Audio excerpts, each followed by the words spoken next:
14절부터 21절입니다. 예레미야서 16장 14절부터 21절 말씀 제 성경책 1077쪽 정도에 있습니다. 한 절씩 교독하시고 마지막 절은 함께 읽겠습니다. 여호와의 말씀이니라. 그러나 보라, 날이 이르리니 다시는 이스라엘 자손을 애굽 땅에서 인도하여 내신 여호와께서 살아계심을 두고 맹세하지 아니하고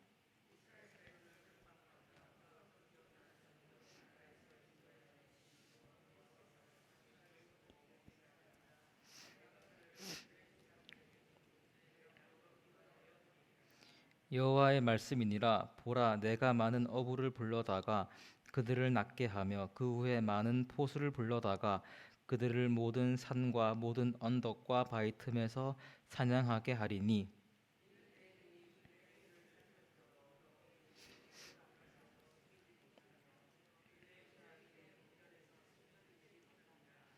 내가 우선 그들의 악과 죄를 배나 갚을 것은 그들이 그 미운 물건의 시체로 내 땅을 더럽히며 그들의 가증한 것으로 내 기업에 가득하게 하였음이라.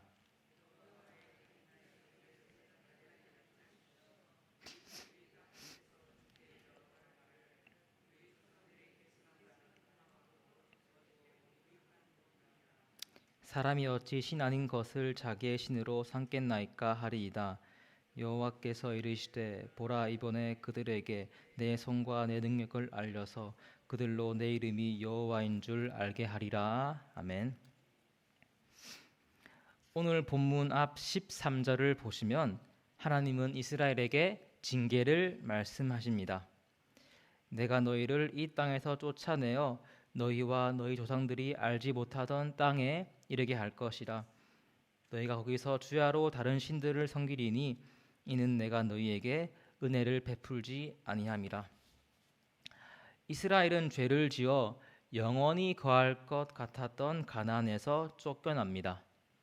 그냥 쫓겨나는 것도 아니고 포로로 잡혀가는 것입니다.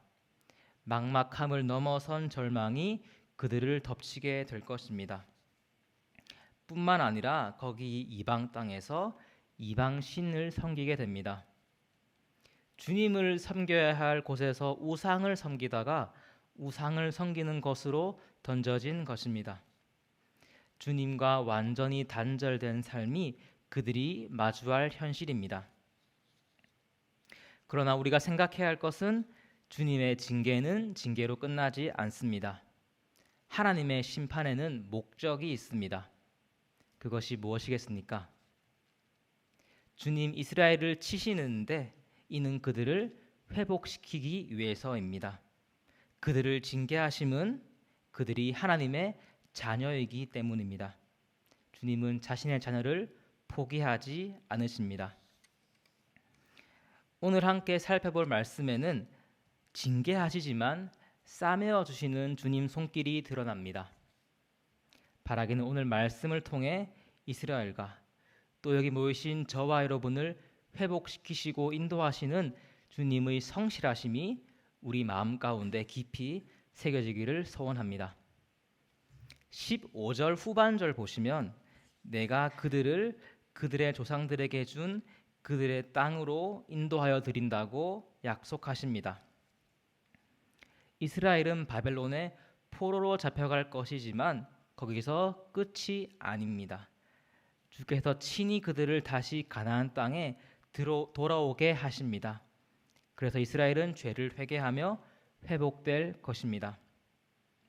여기서 주목해서 볼 것은 14절 하반절부터 15절 상반절인데 다시는 이스라엘 자손을 애굽 땅에서 인도하여 내신 여호와께서 살아계심을 두고 맹세하는 것이 아니라 북방 땅과 그 쫓겨났던 모든 나라에서 인도하여 내신 여호와께서 살아계심을 두고 맹세할 것이라고 합니다. 성도 여러분, 출애굽 사건이 무엇입니까? 이스라엘의 존재가 바뀐 사건입니다. 특별히 주님께서 바다를 가르신 기적을 일으킨 사건이십니다. 이스라엘에게 있어 출애굽은 반드시 기억해야 할 사건인데 앞으로 이후에는 출애굽시키신 여호와 이름이 아니라 그들을 포로로 잡혀갈 바벨론에서 인도하신 여호와 이름으로 맹세할 것이라고 합니다. 이것이 무엇을 의미하겠습니까? 먼저 이것은 바다를 가르는 기적을 베푼 주님께서 다시 한번 주님 능력으로 그들을 구해낼 것을 말씀하십니다. 포로인 그들은 아무것도 할 수 없지만 주님은 일하실 것입니다. 또한 이것은 주님 사랑이 그들이 애굽에 있을 때뿐만 아니라 그들이 바벨론에 있을 때도 그리고 그 후에도 계속될 것임을 지금 말하고 있습니다. 이스라엘의 구원은 출애굽에서 머물러 있을 수 없습니다. 여기서 주님의 변치 않는 성실하심과 인자하심이 지금 이스라엘에게 선포되고 있는 것입니다. 그러나 이런 회복이 있기 전에 그들은 심판을 피할 수가 없습니다. 16절 보시면 주님께서 어부를 불러다가 이스라엘을 낚을 것이고 포수 사냥꾼을 불러서 그들을 사냥할 것입니다. 이 구절에 이스라엘은 궁지에 몰리고 위협을 받고 초라하고 무기력한 모습입니다. 이렇게 된 이유가 무엇이겠습니까? 죄 때문입니다. 17절과 18절을 보시면 그들의 죄를 하나님 앞에서 숨길 수 없다고 합니다. 그들은 18절에 나와 있는 것처럼 시체 같은 우상과 가증한 것으로 주님께 선물하신 가나안 땅을 더럽혔습니다. 그래서 주님은 악과 죄를 배나 갚는다고 말씀하십니다. 지금까지 여기까지를 정리해 보면 이스라엘은 주님 앞에서 범죄했습니다. 우상을 섬기며 하나님을 등졌습니다. 주님께서는 오래 참으시다가 심판을 작정하셨고 어부가 물고기를 낚듯이 사냥꾼이 사냥하듯이 그들을 찾아내 징계할 것입니다. 그러나 여기서 끝이 아닙니다. 이스라엘은 주께서 선택하신 하나님의 자녀입니다. 주님 그들을 징계하시지만 회복시키십니다. 주님의 때에 다시 그들을 가나안 땅으로 인도하시고 다시 하나님만을 섬기게 하실 겁니다. 주목해서 볼 것은 이렇게 이스라엘이 징계받고 회복되는 모든 과정 가운데서 여호와의 살아계심이 온 열방 가운데에 드러날 것입니다. 이방 민족들이 주님을 인정하고 하나님께로 돌아올 것입니다. 19절 하반절부터 20절에 보시면 민족들이 땅 끝에서 죽게 이르러 자신들이 섬기던 우상은 힘이 없고 그것들은 신이 아니라 고백하며 주님께로 돌아옵니다. 하나님은 이스라엘을 구원하시면서 온 세계 가운데 주님의 능력을 드러낼 것입니다. 하나님의 눈은 이스라엘을 넘어 온 민족을 향하고 계신 것입니다.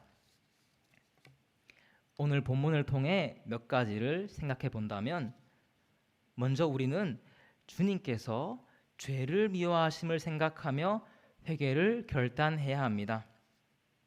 성도 여러분, 우리는 하나님의 자녀입니다. 우리를 용서하셨기에 이제 우리는 심판과는 아무 상관이 없습니다. 그러나 용서받았다고 해서 죄를 마음대로 지어서는 안 될 것입니다. 오늘 본문에 보시면 이스라엘이 주님께 책망받는 이유는 단 한 가지, 죄 때문입니다. 우리가 주님이 아니라 다른 것을 소망하고 다른 것에 기댄다면 그것이 바로 죄일 것입니다. 오늘 이 시간 하나님만이 나의 주인이라 고백하며 나아가시는 저와 여러분 되기를 소원합니다.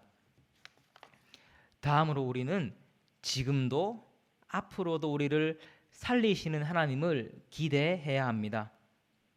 오늘 이스라엘은 주님의 징계를 받았는데 거기서 끝이 아니었습니다.